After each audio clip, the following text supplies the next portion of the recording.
Graduating can be seen as a milestone and an expectation for many. But what happens to those who don't make it? What stops them?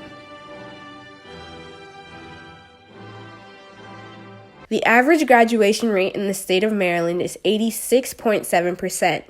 But if you live in poverty, your chances of graduating drops by 13%. This drop may not seem jarring, but the effects surely are.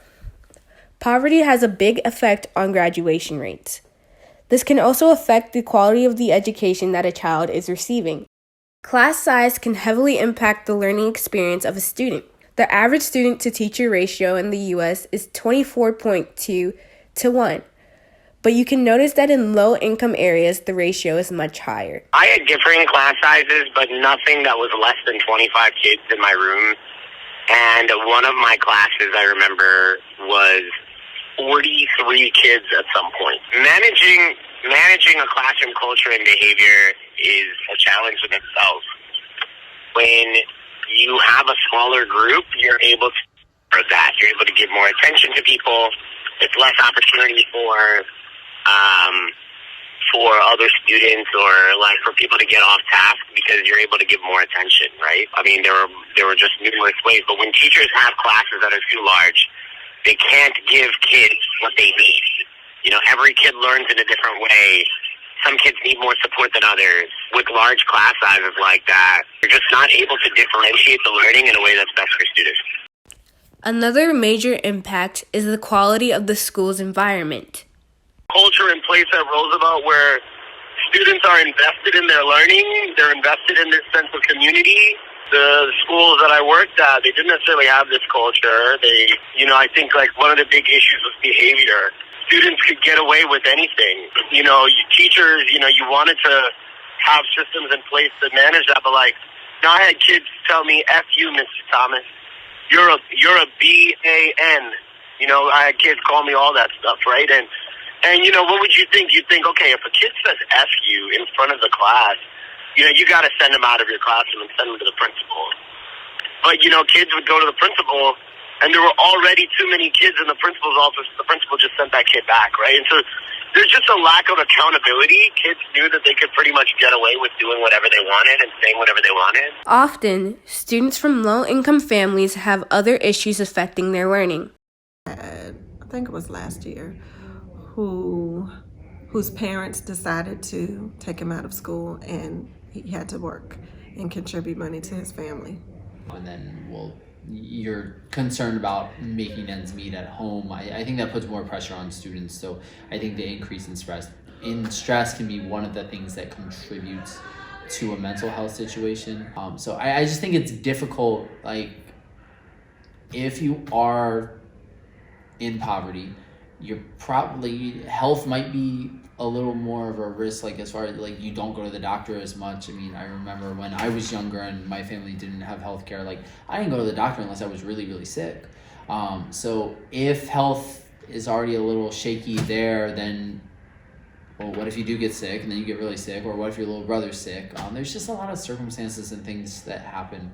So kids who had kids, you know what I mean, in 8th grade had their own children, have a washer-dryer unit in their house or in their building. Only food that they were getting was when they got to school. In the United States, more than 8.7 million low-income students in kindergarten through 5th grade are not proficient in reading.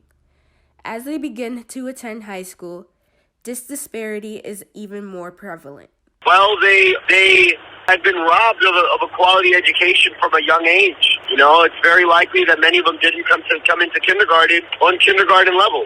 When grades are low, I think part of the way poverty impacts that is it starts at a young age. If your parents are always at work and you're not reading when you're a kid, I mean, there's a difference in your reading level, and it's just as you progress through school, you're trying to play catch up.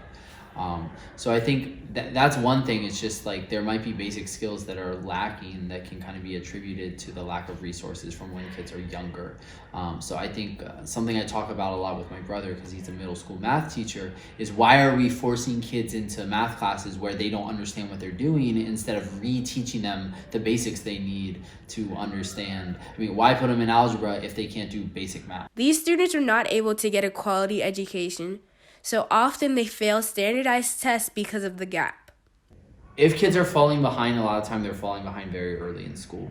So if we're just pushing kids through so that kids stay on track, it's just not feasible to expect students to be at whatever benchmark level they need to be on certain tests as they get older. But while graduation rates are going up, student performance is not. According to Forbes, many schools have adopted a credit recovery program to mask underperforming students. In recent years, the federal government has pressured schools to lower their dropout rate. Since many low-income students are so far behind, it becomes a challenge to hold them back. Okay. Now what happened was, it was time to put in grades, and I saw a little more than 30% of my kids had a D or an F that weren't passing my class. And this was after, really putting in the time and effort required to calculate grades. It takes some time if you're doing it right.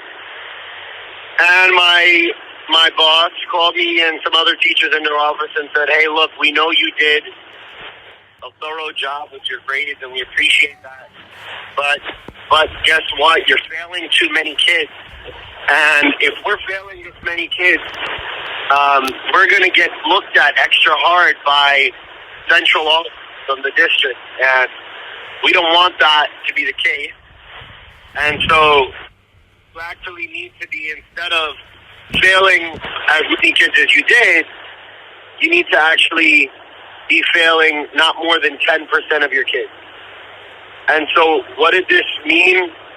This just meant that now to do my grades right, like the way that I knew I would, and then I'd have to decide, essentially, I'd have to calculate what's 10% who probably deserve to be or an F. Well, I gave them the lowest possible C that they could still be passing.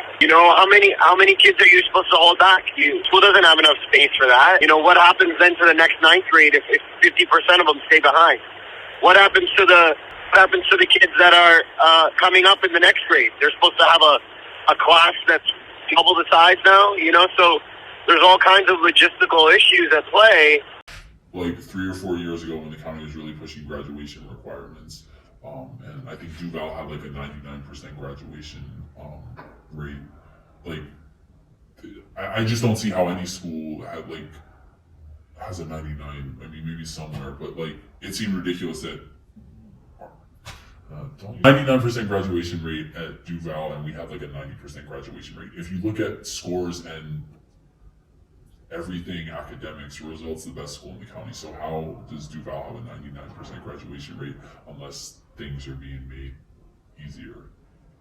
United States schools currently rank 27th in the world. There is pressure from everywhere for graduation rates to be higher. I think this starts with the U.S. trying to compete with other countries. So since our country wants our scores to be higher so we can have, a good rating compared to other countries, I think each individual school system wants, high graduation rates. It's a competition between each school system in a state. So then it's a competition between each school in a county. So I think there is a lot of pressure from people in positions of power, starting with politicians, to get scores higher. And I think that this can lead to schools doing things that aren't in the best interest for students. This pressure causes teachers to commit grade fraud. In D.C., 1/3 of the class of 2017 graduated even though they did not meet the graduation requirements. 21% of graduates passed despite excessive unexcused absences in their daytime classes, and 11% of graduates missed half of the school year. We can look at Ballou High School in Southeast D.C., which was at the center of a grading scandal and has a 64% graduation rate. More than half of the class graduated despite missing too many school days, with some seniors racking up more than 100 absences. Currently, school systems are not attacking the actual problem. However, schools like Ballou High School are trying to improve. And we have several mentorship programs here at Ballou where we pair our students up the goal is to have every kid with a mentor at the end of the day, right? We have different organizations for our 100 Fathers here. We have JBAB here. We have Sneakers here. We also bring in PAVE. We work with PAVE. We're taking a conference tomorrow to learn more about PAVE and things like that. But for the most part, I don't want to leave out Barry, who is a military-based mentorship program, sustained mentorship program, where they mentor young men and try to get them into college or the military. So it's important that every young person have a mentor to go to support them as they navigate through high school. And the goal is to ensure that every kid that comes through the door at Baloo feel loved, validated, and supported. To rely on or talk to, like, some people not open with their parents or siblings, so being in a mentorship like Sneakers or Pop or anything like that, you feel comfortable, like you have somebody to talk to. And when you need help on your work or sometimes, like, and you can't, like, be in a class environment, like, you need to be by yourself or with them, like, you can just go sit and talk with them in their office for a little hour or do your work in this. Or if you have, like, a teacher that Implementing programs like the Curran Commission nationwide can help benefit students in the long run. The goal of the Curran Commission is to make policy recommendations to enable Maryland schools to perform at the level of the best performing school systems in the world. Implementing programs like the Curran Commission nationwide can help benefit students in the long run. The goal of the Curran Commission is to make policy recommendations to enable Maryland schools to perform at the level of the best performing school systems in the world. The Commission has made a number of recommendations to achieve these goals. It proposes full-day education for 3-year-olds from low-income households, more resources for at-risk students, and more money for schools where many students live in poverty. Another change that would create more opportunities for these students would be less standardized testing and more opportunities to go into different career paths. Regardless of income, it is important to remember we are all students who deserve a proper education.